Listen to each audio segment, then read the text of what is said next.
Alam kini telah berbeda, tak seperti yang dulu. Indah damaikan jiwa.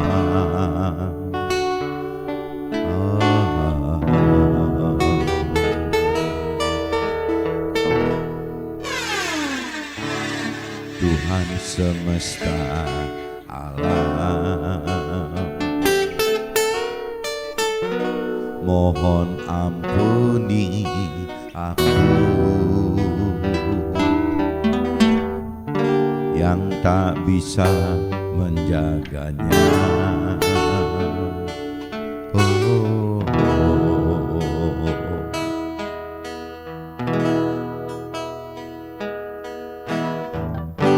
Semua itu kesalahan kita yang merusak keindahan alam. Jagalah bumimu,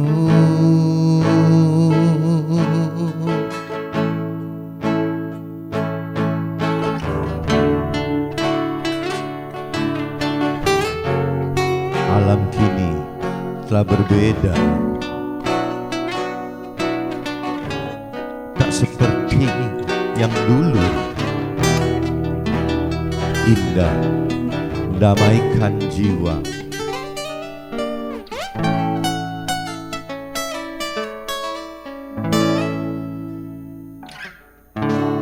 Tuhan semesta alam, mohon ampuni aku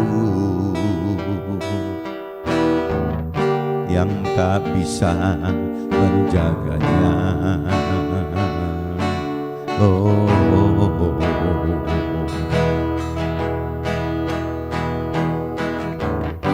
Semua itu kesalahan kita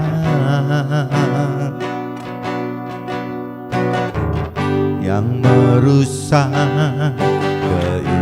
keindahan alam. Jagalah bumimu,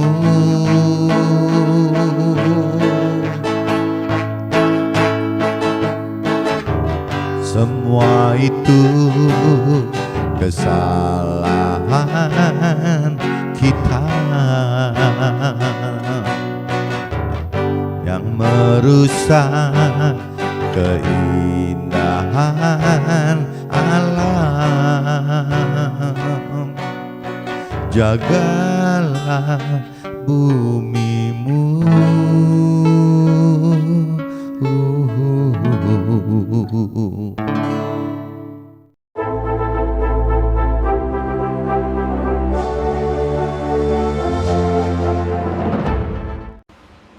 Jumpa kembali di MTT Journey Inspiration of Life. Pagi ini saya mau coba sharingkan dengan tema 2 hal yang dapat memanipulasi rancangan Tuhan, yakni orang kesayangan kita dan juga kekayaan, teman-teman. Jadi ada 2 hal, teman-teman, yang bisa memanipulasi sasaran target kita, idaman kita, keinginan harta kita terakhir gitu. Ya semua itu bisa terkalahkan gitu, termanipulasi oleh karena rasa sayang kita kepada keluarga kita dan rasa sayang kita kepada kekayaan. Karena pada umumnya keluarga yang harmonis ya dianggapnya tidak ada salahnya gitu. Keluarga yang harmonis ya baik-baik saja. Yang namanya kekayaan duniawi ya baik-baik saja gitu. Tapi kalau kita tidak hati-hati, justru kadang-kadang keluarga yang harmonis dan kekayaan yang berlimpah itu malah menjadi seperti jadi batu sandungan atau mungkin penghalang bagi kita untuk bisa lebih masuk ke dalam yang Tuhan rancang dan kehendaki. Nah, ini saya coba nanti kupas teman-teman di dalam sharing saya. Cuman mungkin sebelumnya supaya bisa lebih tahu maksudnya gitu, kita coba baca di kitab Lukas teman-teman. Kitab Lukas pasal 18 ayatnya cuma 28 sampai 30 teman-teman. Cuma 3 ayat saja. Di sini periklopnya judulnya teman-teman, upah mengikut Yesus gitu. Judulnya itu teman, upah mengikut Yesus. Kalau kita bicara universal gitu, Yesus itu selalu saya ganti dengan istilah firman Tuhan teman-teman. Jadi periklop ini kalau untuk universal akan berubah menjadi upah mengikut firman Tuhan teman-teman. Upah mengikut firman Tuhan gitu. Nah, ini saya baca. Petrus berkata, kami ini telah meninggalkan segala kepunyaan kami dan mengikut engkau. Kata Yesus kepada mereka, aku berkata kepadamu, sesungguhnya setiap orang yang karena kerajaan Allah meninggalkan rumahnya, istrinya, atau saudaranya, orang tuanya, atau anak-anaknya, akan menerima kembali lipat ganda pada masa ini juga. Dan pada zaman yang akan datang, ia akan menerima hidup yang kekal. Nah, ini firman katakan begini teman, kalau saya coba universalkan teman, Petrus berkata, kita ini telah meninggalkan segala kepunyaan kita dan mengikut firman Tuhan gitu. Jadi di ayat 28 kalau di universalkan kata-katanya begitu teman-teman. Jadi kita ini telah meninggalkan segala kepunyaan kita dan mengikut firman Tuhan. Firman Tuhan kepada kita gitu. Firman Tuhan berkata kepada kita, sesungguhnya setiap orang yang karena kerajaan Allah meninggalkan rumahnya, istrinya, atau saudaranya, orang tuanya, atau anak-anaknya.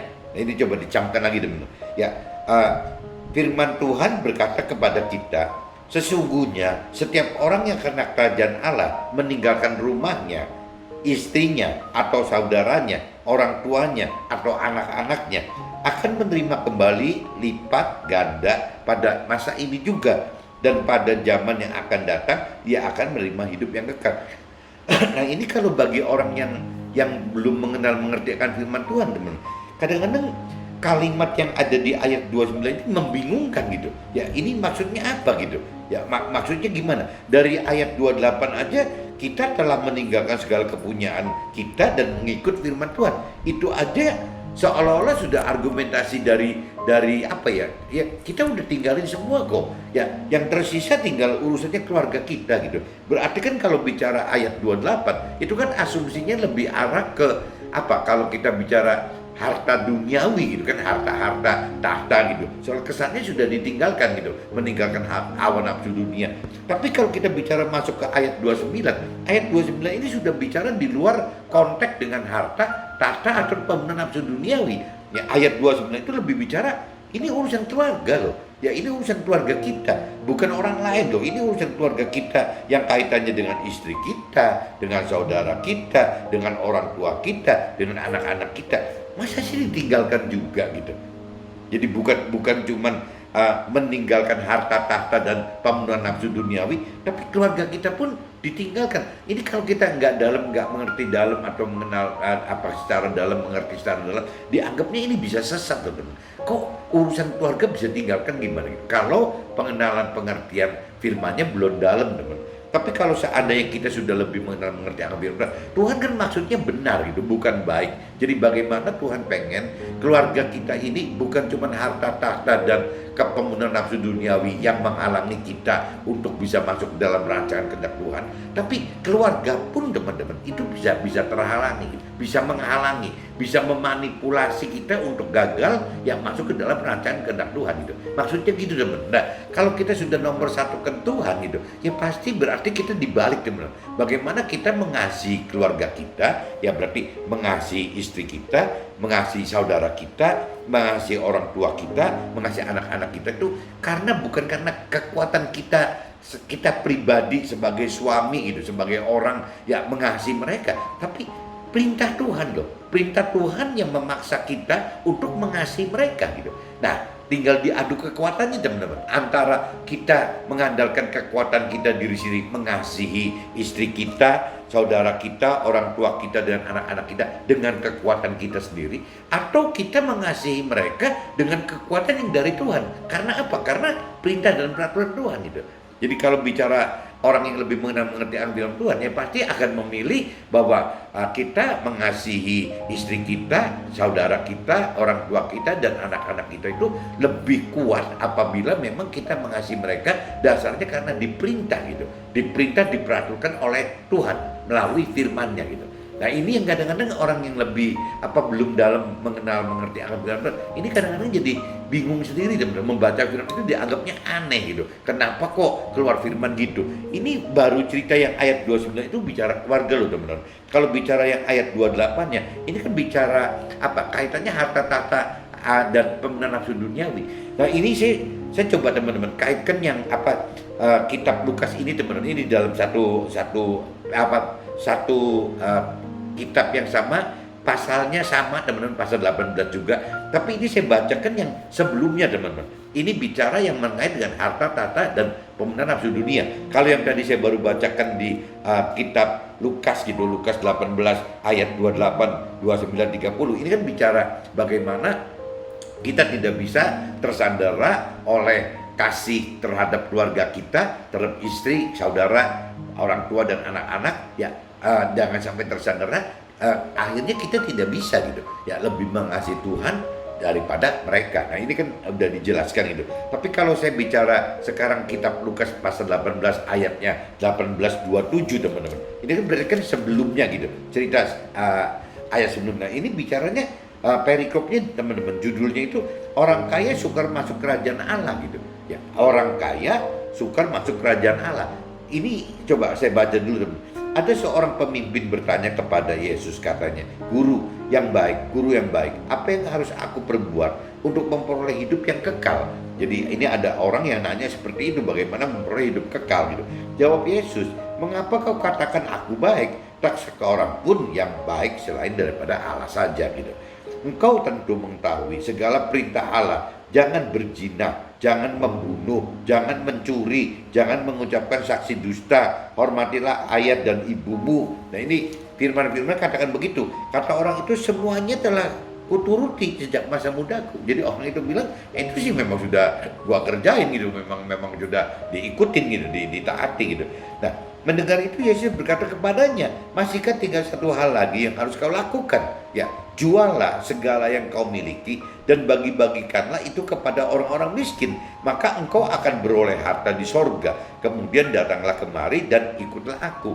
Nah ini kan udah mulai nih, ya, orang ini mulai cari perkara gitu, nanya ke Yesus, ya kalau mau lebih masuk dalam kehidupan kekal dan mau lebih gitu, tidak hanya sekedar taat yang tadi gitu diperintahkan itu gitu, ya itu kan disuruh meninggalkan hartanya ya untuk dibagi-bagiin ke orang miskin dan ngikutin ya apa yang diperintahkan oleh firman Tuhan gitu. Nah, ketika orang itu mendengar perkataan itu, dia menjadi amat sedih sebab dia sangat kaya gitu. Nah, kaya di sini apa sih gitu? Kaya ini apa? Kalau bicara kaya dari sisi duniawi, kaya itu adalah ya nggak jauh dari harta gitu, dari tahta dan dari kemampuan untuk memenuhi semua nafsu duniawinya gitu, untuk mengadakan barang-barang yang sesuai nafsu duniawi itu bisa diadakan. Itu kan berarti kan harta tahta dan pemenuhan nafsu duniawi. Itu yang disebut ya kaya gitu. Kaya secara duniawi ya seperti itu, teman-teman itu. Nah, jadi karena dia sangat kaya, dia akan sangat kehilangan hartanya, akan sangat kehilangan tahtanya, dan akan sangat kehilangan pemuasan nafsu duniawinya gitu. Ya pasti mikir ya. Nah kalau disimpulkan kan berarti semakin kaya gitu, teman. Kalau dengan pola-pola seperti orang duniawi, berarti kan kesimpulannya makin susah ya untuk bisa mengikuti masuk ke dalam rancangan kehendak Tuhan. Nah ini balik lagi, selain keluarga yang kita kasihi, ya berarti kekayaan ini juga bisa memanipulasi juga, teman-teman. Memanipulasi untuk kita bisa maju terus masuk ke dalam rancangan kehendak Tuhan gitu. Jadi di dunia ini kalau saya lihat itu ada dua, teman-teman. Ya kaitannya berarti yang pertama harta, tahta, dan pemenuhan duniawi, kaitannya dengan soal kekayaan duniawi, kesuksesan duniawi gitu. Yang keduanya, teman, kadang orang-orang terjebak juga gitu, terjebak karena terlalu merindukan satu harmonisasi dalam keluarganya. Ya, keharmonisan mengasihi keluarga itu lebih dari mengasihi Tuhan. Nah ini yang Tuhan nggak mau gitu. Jadi kalau kita udah dewasa rohani. Bukan berarti Tuhan menolak kita tidak boleh kaya gitu. Ya boleh-boleh aja teman-teman, kalau memang ya memang kita sudah mengerti apa fungsi kekayaan itu gitu. Ya begitupun soal mengasihi keluarga gitu. Ya jelas Tuhan ingin sekali kita mengasihi keluarga gitu. Tapi kembali lagi harus mengerti dulu bentuk kasih yang lebih hebat, yang lebih benar itu bagaimana gitu. Kasih yang harus mengandalkan kekuatan diri sendiri, atau kasih yang memang harus mengandalkan kekuatan Tuhan gitu. Jadi dua-duanya teman-teman. Ini kalau kita udah mengerti akan firman Tuhan, berarti kita akan uber gitu. Targetnya itu bagaimana untuk bisa sebelum mendapatkan kekayaan harta tahta dan permainan nafsu duniawi tadi, sebelum kita benar-benar harmonisasi habis dengan keluarga kita, ya seharusnya ya kita mengerti akan firman Tuhan dulu. Karena kalau kita belum mengerti akan firman Tuhan, itu konsekuensinya, resikonya teman-teman, kita itu akan terjebak seperti orang kaya yang tadi gitu. Ya kita akan terjebak seperti orang yang mengasihi keluarganya melebihi mengasihi Tuhan gitu. Ya kita akan begitu. Jadi berbahagialah, bersyukurlah bagi kita yang belum kaya, yang belum harmonis gitu dalam keluarga, tapi sudah keburu belajar untuk mendalami pengenalan firman Tuhan, sehingga waktu gitu ya kita sudah dewasa rohani, mengerti akan firman Tuhan gitu lebih dalam, seperti yang Tuhan pikir, perasaan dan kehendaki gitu.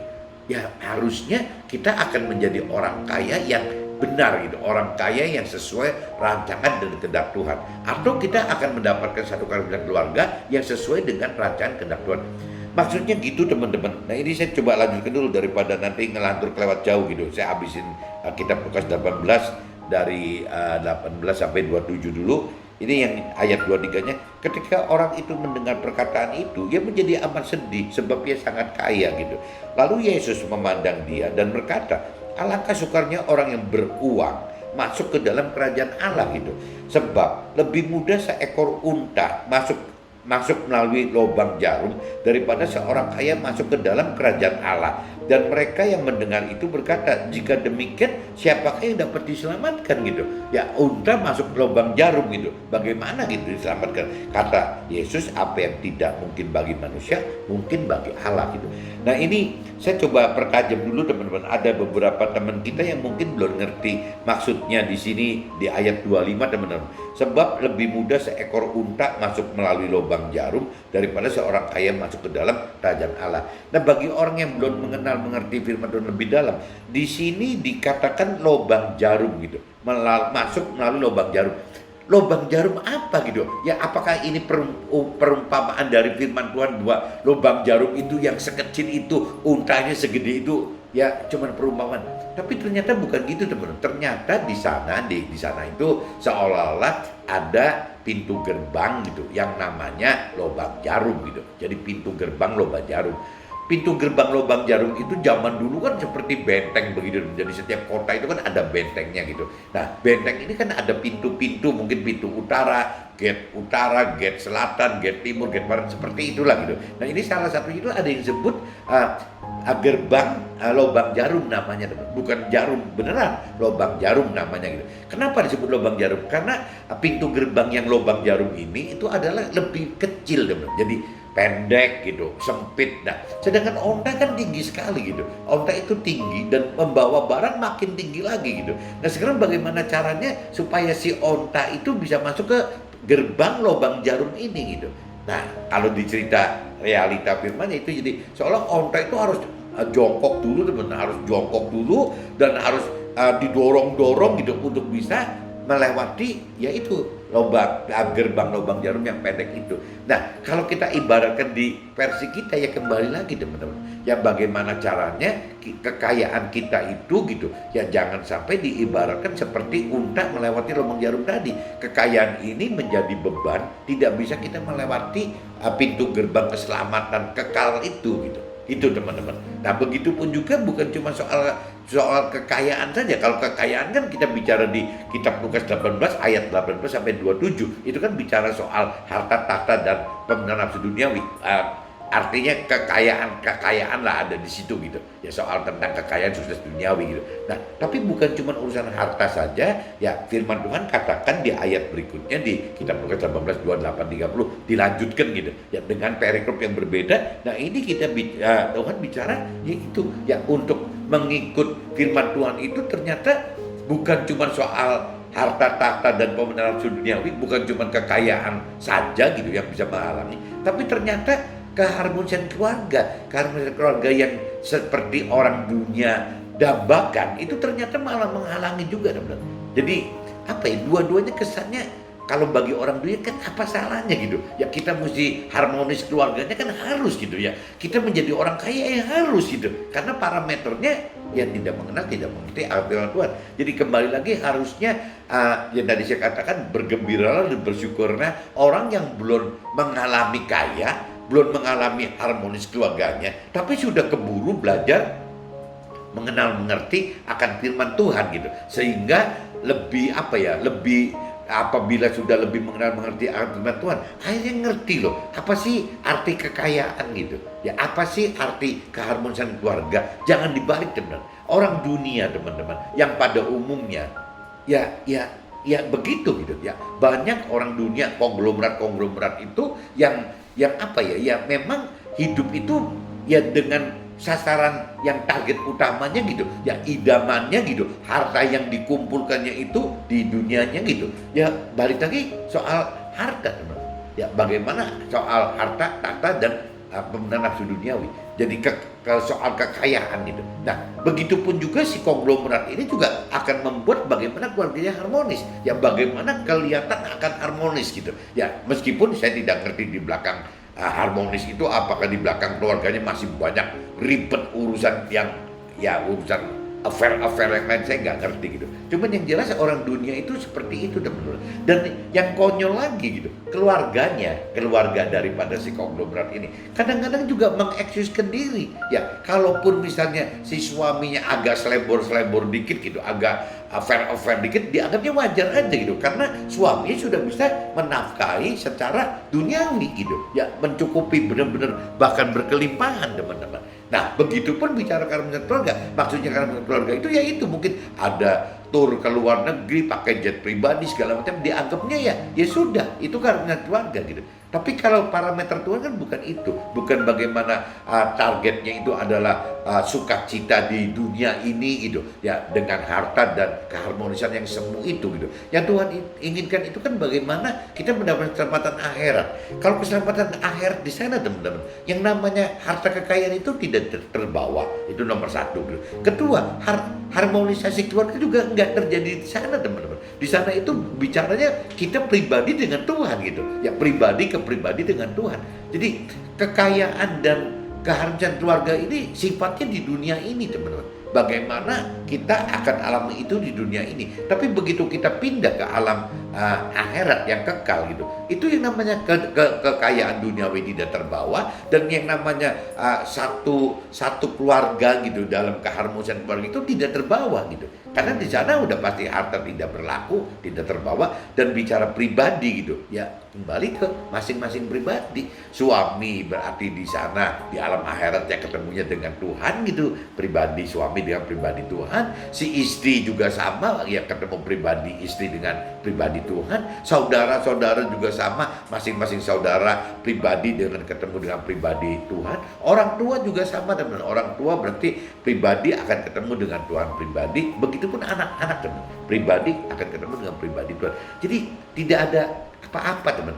Nah, ini yang mesti dihati-hati. Maksudnya kalau kita sudah mengenal mengerti firman Tuhan, mungkin gitu ya, waktu kita sudah mengenal mengerti itu, kekayaan ini jadi maknanya berbeda, teman. Maka kekayaan ini akan kita gunakan untuk kepentingan perintah peraturan Tuhan berikutnya gitu. Apa? Yang memberitakan kebenaran, mengajarkan kebenaran kepada sesama kita. Nggak ada yang lain, teman. Tuhan cuma pengen seperti itu. Apabila kita kaya, bukan untuk bagaimana jadi target kita, jadi idaman kita, bukan jadi harta kita di dunia, bukan teman. Jadi Tuhan nggak ingin. Nah keluarga pun sama teman. Bagaimana caranya anak-anak kita itu adalah titipan kita gitu ya. Bagaimana caranya suami dan istri mendidik anak-anak itu sebagai titipan Tuhan gitu ya, untuk bisa ya mengenal firman Tuhan, mengenal pribadi Tuhan itu.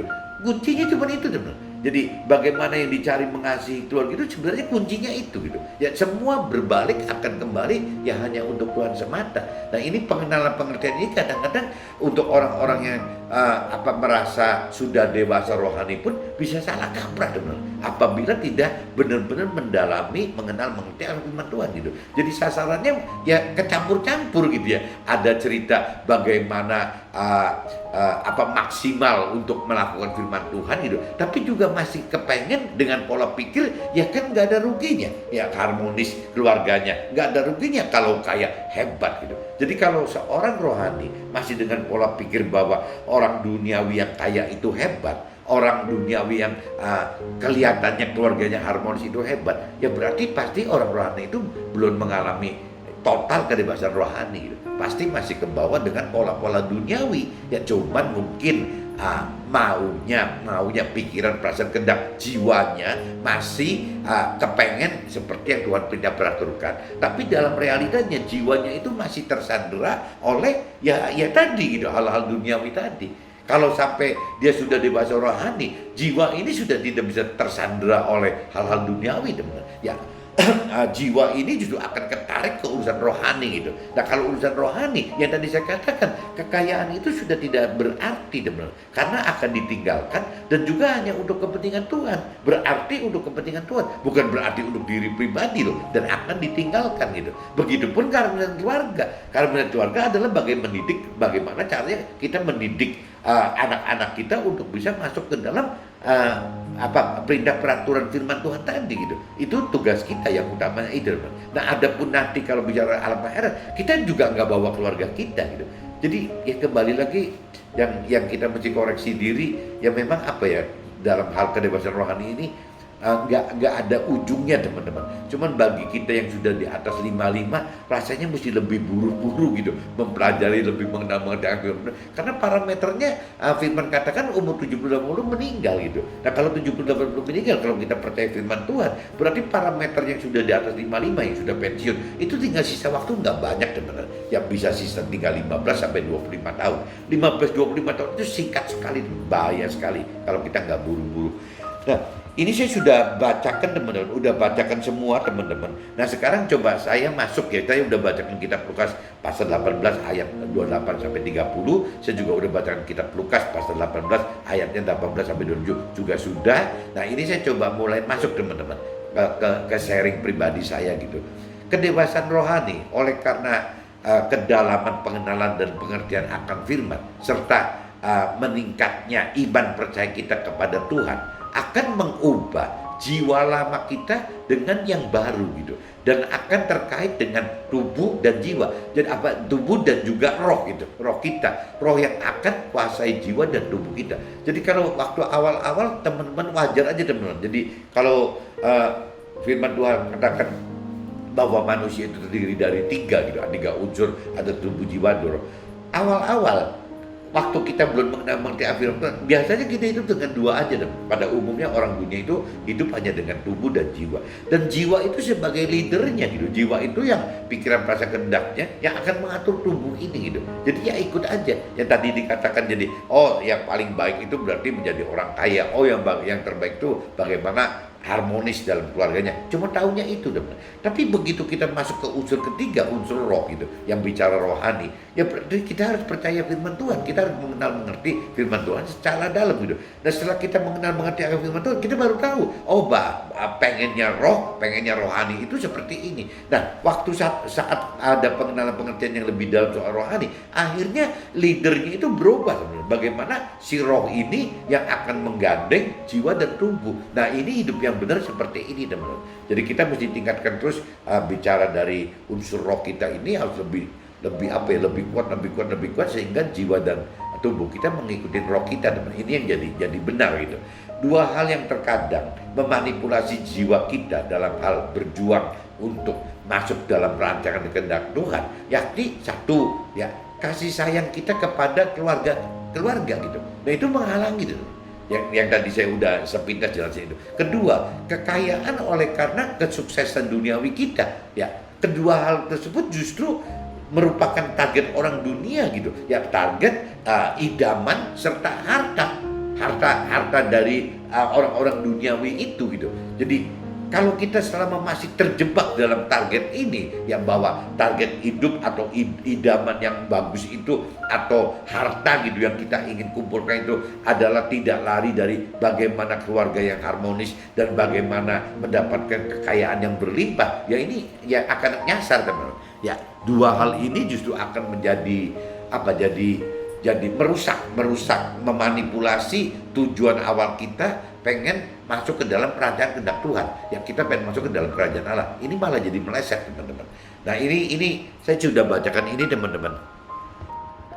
Jadi sekali lagi teman-teman, target dan idaman serta harta bagi orang duniawi adalah tadi gitu. Bagaimana ya bisa keluarganya harmonis meskipun itu mungkin palsu-palsu gitu, dan juga ya sukses duniawi meskipun cara perolehan hartanya dengan cara segala macam cara mungkin dihalalkan. Nah ini kan yang kurang baiknya gitu.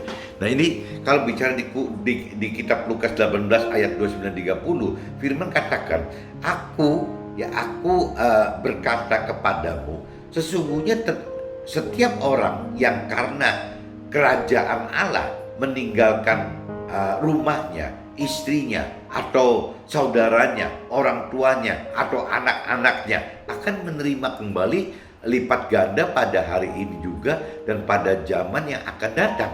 Ya, dia akan menerima hidup yang kekal itu. Nah ini kalau firman Tuhan katakan seperti itu teman-teman. Cuman ya konsekuensinya tadi saya udah jelaskan gitu. Ya nggak mudah gitu, nggak mudah kalau kita nggak mengerti lebih dalam apa yang firman Tuhan. Dianggapnya aneh teman. Ini instruksi apa sih gitu? Kok malah seperti menyesatkan banget gitu?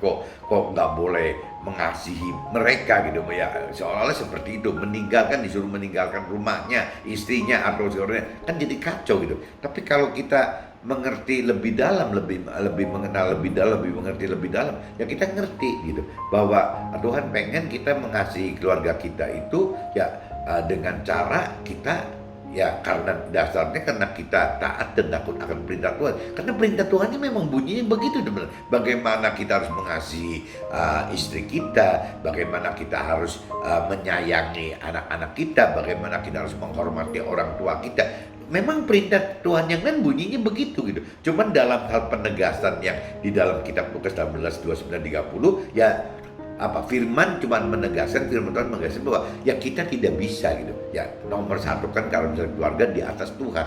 Yang benar itu adalah bagaimana kita nomor satu hubungan dengan Tuhan dulu. Setelah harmonis dengan Tuhan baru gitu. Ya Tuhan lewat kita instruksikan, perintahkan, peraturkan bahwa kita harus mengasihi mereka.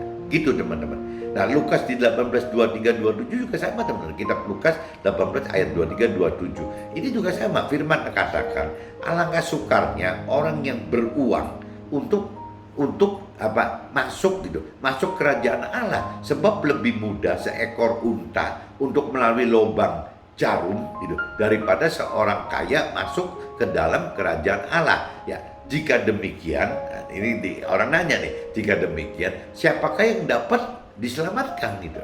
Kalau memang itu susah, nah apa yang tidak mungkin bagi manusia, ya firman Tuhan katakan ya sangat mungkin bagi Allah gitu.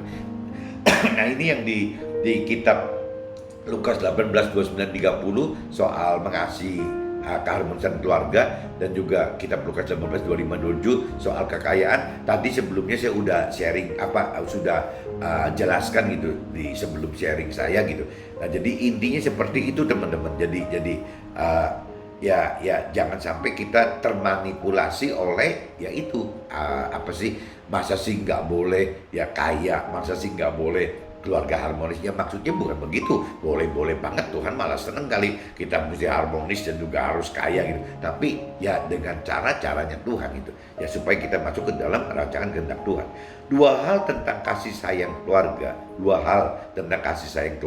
atau kekayaan kesuksesan duniawi ya ini akan dapat mengecoh gitu, mengecoh orang-orang rohani, bahkan yang merasa sudah dewasa rohani. Karena dua hal ini adalah hal-hal yang dianggap baik-baik saja, apalagi oleh orang duniawi gitu. Orang duniawi itu tidak pernah mikirkan Tuhan bagaimana loh. Orang duniawi itu ya rata-rata kalau sudah bisa mencapai itu, sudah dapat penghargaan dari dunia nggak kira-kira. Ya ada cerita di majalah Forbes gitu bahwa orang kaya 50 orang kaya di Indonesia, 50 orang kaya di dunia. Nah itu saja sudah dibanggakan kok. Ya bicaranya ya soal kekayaan nomor satu gitu. Itu dunia seperti itu. Nah tinggal di belakang itu nanti ada plusnya lagi teman. Ada orang yang konglomerat plus keluarganya harmonis, itu lebih didambakan lagi teman-teman. Tapi kalau di mata Tuhan bukan itu kan sasarannya gitu. Di mata itu adalah orang yang lebih maksimal untuk melakukan apa yang diperintahkan firman Tuhan gitu. Nah apa yang diperintahkan firman Tuhan itu tidak ada di targetnya orang dunia tadi teman-teman. Bukan itu gitu.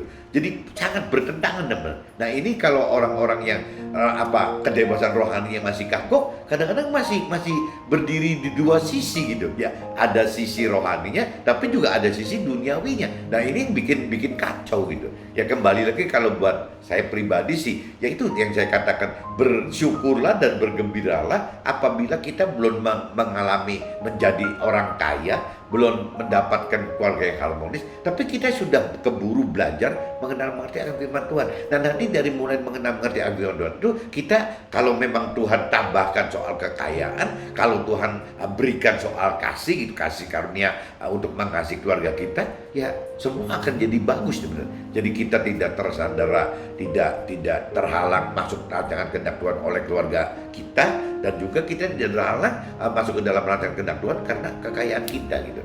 Itu yang saya perlu ingatkan itu gitu. Jadi orang-orang yang sudah lebih mengerti soal rohani pun ya mesti tetap belajar mengkoreksi diri.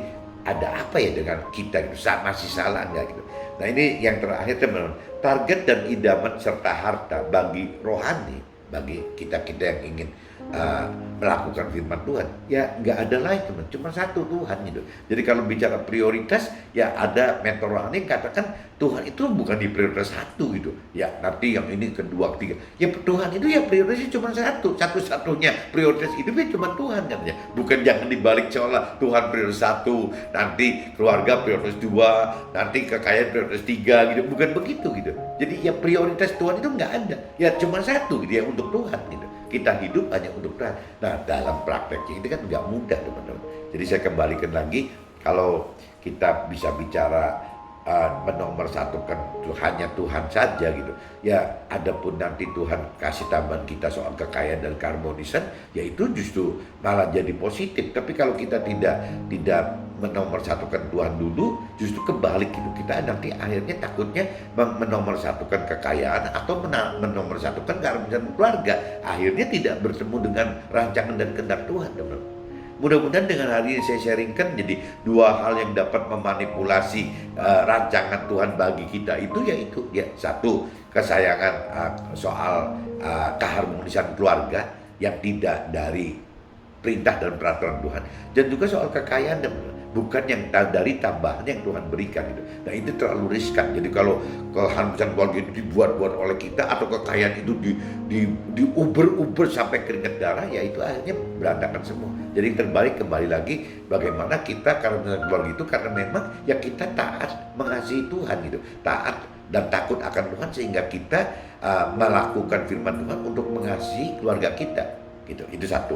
Kedua, kekayaan juga sama. Kekayaan itu sebenarnya bukan kekayaan yang kita targetkan gitu, bukan kita idamkan atau sebagai harta dunia yang kita harapkan gitu. Tapi ya kembali lagi, kekayaan itu adalah tambahan yang dari Tuhan, teman-teman. Jadi carilah dahulu kerajaan Allah dan kebenarannya, baru yang lain Tuhan tambahkan. Nah itu yang paling bagus, itu kekayaan itu bicara apabila Tuhan yang tambahkan, sehingga kita tidak punya terikatan gitu ya terhadap diperbudak oleh kekayaan kita. Oke teman-teman, see you, bye-bye.